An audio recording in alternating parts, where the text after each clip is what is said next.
রং বেরঙের প্রজাপতি উড়ছে ডানা মেলে, এক ঝাঁক সোনালী বন্ধু আনন্দের ঢেউ তোলে। প্রিয় বন্ধুরা, শুভেচ্ছা নাও আহা কি আনন্দ অনুষ্ঠানে। আমি আছি জান্নাত, তোমরা থাকো আমাদের সনে। আহা কি আনন্দ আকাশে বাতাসে। আমাদের মঞ্চে আসছে রঙিন সাজে এক ঝাঁক মিষ্টি বন্ধু। তাদের নাচের তালে আমাদের মন আজ খুশিতে দুলবে। চলো তবে মেতে উঠি তাদের সাথে নৃত্যের ছন্দে।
চোখ ধাঁধানো পৃথিবীতে কত রকমের হাতছানি, কত রকমের মোহ আর নেশা, কিন্তু আমাদের আসল নেশা হওয়া উচিত বই পড়া বা জানার নেশা।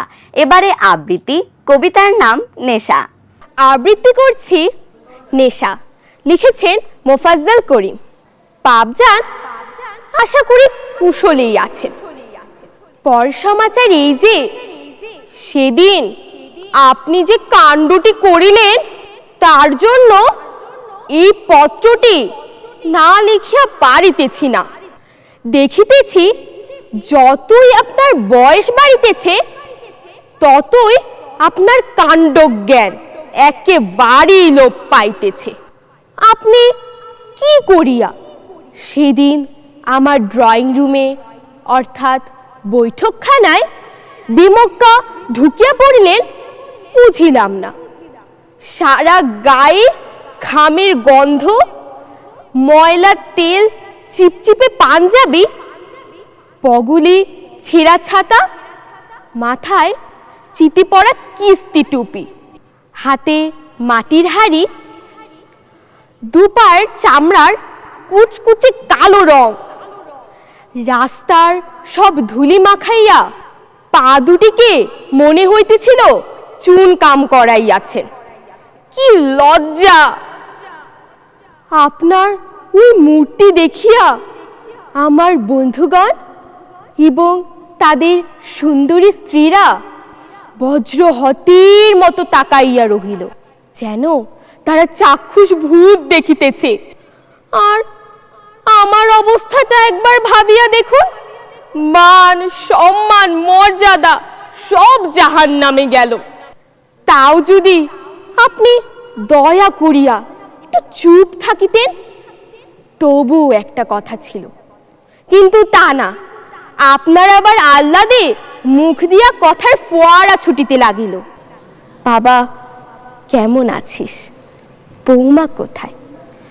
বলিহারি, ভাগ্যিস সেই মুহূর্তে ও সেখানটায় ছিল না, না হলে তো বেচারির হার্ট অ্যাটাক হইয়া যাইতো।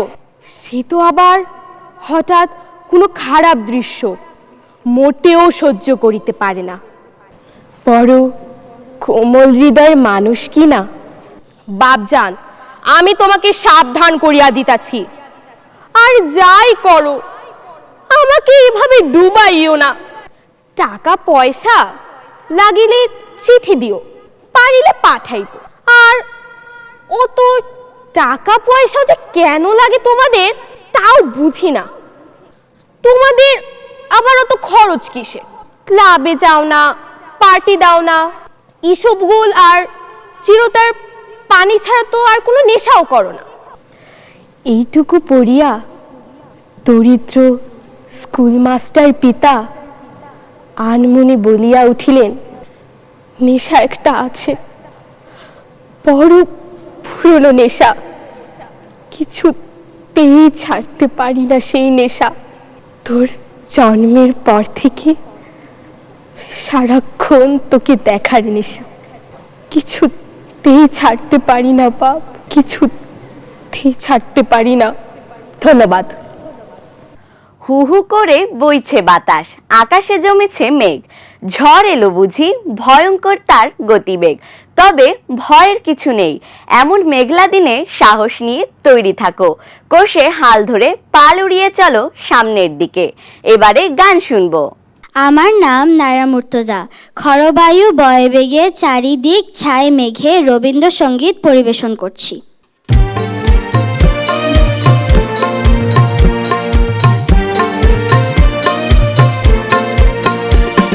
খরবায়ু বয় বেগে চারিদিক ছায় মেঘে ওগনে নাও খানি বাইও।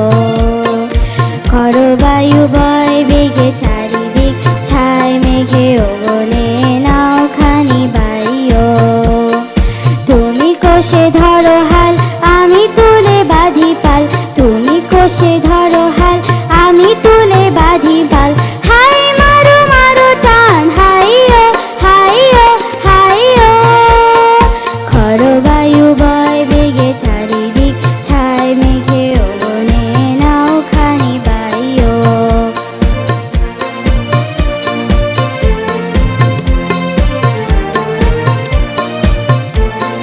খরবায়ু বয় বেগে চারিদিক ছায় মেঘে ওগনে নাও খানি বাইও। ওগনে নাও খানি বাইও, ওগনে নাও খানি বাইও। কিচিরমিচির শালিক পাখি, মিউ মিউ বিড়াল ছানা, আর ভোরবেলা ডাক দেওয়া এক ঝুটিয়ালা মোরগ। কেমন হতো যদি এরা সবাই মিলে একটা চমৎকার গল্প তৈরি করে? আসসালামু আলাইকুম, আমার নাম আফিয়া বিয়া তারহি। আমি ৪র্থ শ্রেণীতে পড়ি। আমি একটি গল্প উপস্থাপন করছি। আমার গল্পের নাম লেজ কাটা শিয়াল। গ্রাম বাংলার কাছাকাছি এক জঙ্গলে একটি ধূর্ত শিয়াল বাস করত। আমরা সবাই জানি শিয়াল খুব চালাক। দিনের বেলা সে গর্তে লুকিয়ে থাকতো, আর রাত হলে তার খেলা শুরু হতো। গ্রামে ঢুকে গ্রামের গৃহপালিত পশু, হাঁস মুরগি ইত্যাদি নিয়ে পালাতো। একদিন নয়, দুদিন নয়, সে প্রত্যেক দিন চুরি করে নিয়ে পালাতো। ধীরে ধীরে শিয়ালের লোভ বাড়তে থাকলো। এদিকে গ্রামের লোকেরা শিয়ালকে ধরার জন্য একটি ফাঁদ পেতে রেখেছিল। সূর্য অস্ত যাওয়ার পর শুরু হলো শিয়ালের রাজত্ব। শিয়াল প্রতিদিনের মতো আজকেও চুরি করতে পালিয়েছে। যেতে যেতে হঠাৎ থেমে বলল, না, আজ একটু জমিয়ে ভোজন করতে হবে। শিয়াল এ বলে আরো তাড়াতাড়ি করে হাঁটতে থাকলো। হঠাৎ কিছু দূর যাওয়ার পর শিয়ালের লেজটি যেন কে টেনে ধরে রেখেছিল। শিয়াল বলল, আরে এ কি, আমার লেজ তো ফাঁদে আটকে গিয়েছে, এখন আমি কি করি? টানতে থাকি। শিয়াল এ বলে অনেক টানতে থাকলো। আরে এ কি, আমার লেজ তো ছিঁড়ে গেল। এখন যদি আমি এই অবস্থায় আমার বন্ধুদের কাছে যাই, তারা তো আমাকে না ঠাট্টা করবে। লেজ কাটা শিয়াল। শিয়াল অনেক ভেবে চিনতে সে আবার গর্তে চলে গেল। আগামীকাল সে তার বন্ধুদের নিয়ে একটি সভা উপস্থিত করলো। সেই সভায় দাঁড়িয়ে বলল, বন্ধুরা, মানুষ আমাদের ঘৃণা করে, তার কারণ আমাদের এই লেজ। আমি আমার এই লেজ কেটে ফেলেছি, তোমরাও তোমাদের লেজ কেটে ফেলো, যাতে মানুষ আমাদের ঘৃণা না করতে পারে। বটগাছের নিচে একটি বুড়ো শিয়াল সব কথা শুনছিল। সে লেজ কাটা শিয়ালকে বলল, বন্ধু, আমি জানি তুমি অনেক বুদ্ধিমান। আমরা সবাই জন্তু, আর আমাদের সৌন্দর্য এই লেজ। তুমি দুর্ঘটনার ফলে তোমার লেজ হারিয়েছো, আর আমাদেরকে এই কথা বলছো?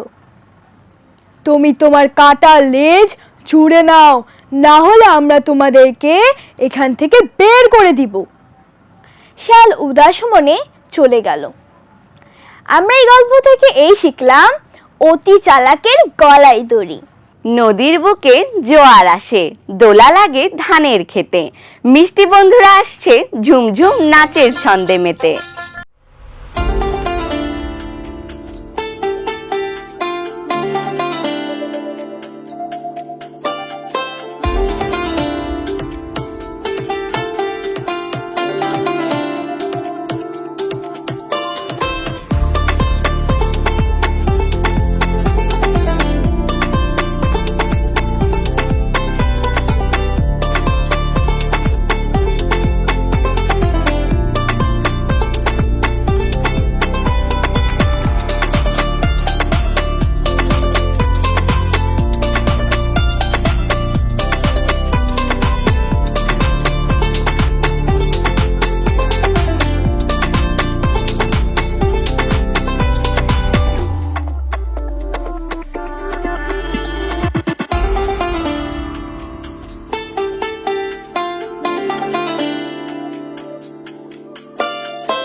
পেটে ব্যথা নাকি মাথায় ব্যথা, কোনো চিন্তা নেই, প্রেসক্রিপশন লিখে দিচ্ছি, পালিয়ে যাবে সব রোগ ওষুধ পেটে গেলেই। ভুয়া ডাক্তারের কাণ্ড নিয়ে এবার মজার হাসির নাটিকা পরিবেশন করবে আমাদের বন্ধুরা। ডাক্তার সাহেব আসতে পারি? আসেন।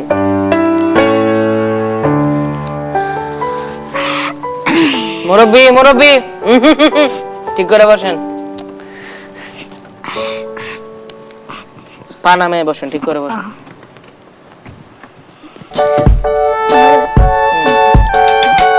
তো রোগী কি দুইজন না একজন? ও না, আমি রোগী, আমার নাতি। তো সমস্যা কি বলেন? Sir full body check up করবো স্যার। আচ্ছা, ফুল বডি চেক আপ না? এই কাপড় চোপড় খুলে এই বেডের মধ্যে শুয়ে পড়েন। আচ্ছা স্যার। না স্যার, এটা করতে হবে না স্যার। আপনার কান ঠিক আছে, কানের টেস্ট ডান। ওই যে বেলকনিটা দেখতেছেন না, জি স্যার। ওইখান থেকে লাফ দিয়ে পড়ে আসেন। না স্যার, স্যার করতে হবে না স্যার, পড়ে যাবো স্যার। তার মানে আপনার ব্রেন ঠিক আছে। ব্রেনের টেস্ট ডান। আচ্ছা, তো উপরে যে আসলেন কেমনে আসছেন? স্যার কি আর কমো স্যার, নাতিরা লইয়া স্যার অনেক কষ্ট করে স্যার এই সিঁড়ি ভাঙ্গা আসছি স্যার। সিঁড়ি ভেঙে আসছেন, তাইলে আপনার পা ঠিক আছে। পায়ের টেস্ট। সোনামণি সোনামণি, বসো বসো। শহরে নতুন আসছেন? জি স্যার। নতুন নতুন, আচ্ছা। এই আমার ঘড়ি দেখে বলেন তো কয়টা বাজে? স্যার হাতে তো ঘড়ি দেখি না স্যার। তাইলে আপনার চোখও ঠিক আছে, চোখের টেস্ট ডান। এই আপনার হাতে এখানে কি? কিছুতে নাই দাদু। কিছু নাই। হাত নড়ে, তাইলে আপনার হাতও ঠিক আছে। হাতের টেস্ট ডান। আপনার সবকিছু ঠিক আছে, তবে একটা রোগ ধরা পড়ছে। আচ্ছা আচ্ছা, সেটা কি? ওইটার চিকিৎসা অবশ্য আমার কাছে আছে। চিকিৎসা হচ্ছে কি ভালো ভালো। এভিসি। আচ্ছা স্যার। এভিসি মানে বুঝেন? না স্যার, এবিসি মানে বুঝি না স্যার। আচ্ছা। গ্রামের মানুষ তো। এভিসি হচ্ছে গিয়া এতে এদিক ওদিক না তাকিয়ে জি স্যার। ভিতে ভিজিটটা দিয়ে সিতে কেটে বলেন। ভিজিটটা দেন। স্যার ভিজিট স্যার 1000 দেন। কই যে রাখলাম স্যার। ঠিক আছে, আসেন। হ্যাঁ, স্যার এই পরের রোগী ডাকো। দাদু চকলেট খাবো। রাখতো চকলেট, এমনি হচ্ছে চেক আপ করে তো 1000 টাকা চলে গেছে, আবার তুই চকলেট খাবি? রাখতো চকলেট।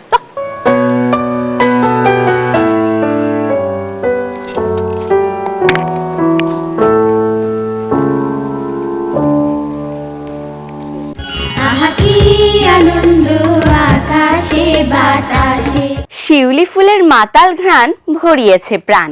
মজা ছিল আজকের আহা কি আনন্দ অনুষ্ঠান। বন্ধুরা ভালো থাকো, বিদায় নিচ্ছি আজ। দেখা হবে আগামী পর্বে। আল্লাহ হাফেজ। আহা কি আনন্দ আকাশে বাতাসে, শাকে শাকে পাখি ডাকে, কত শোভা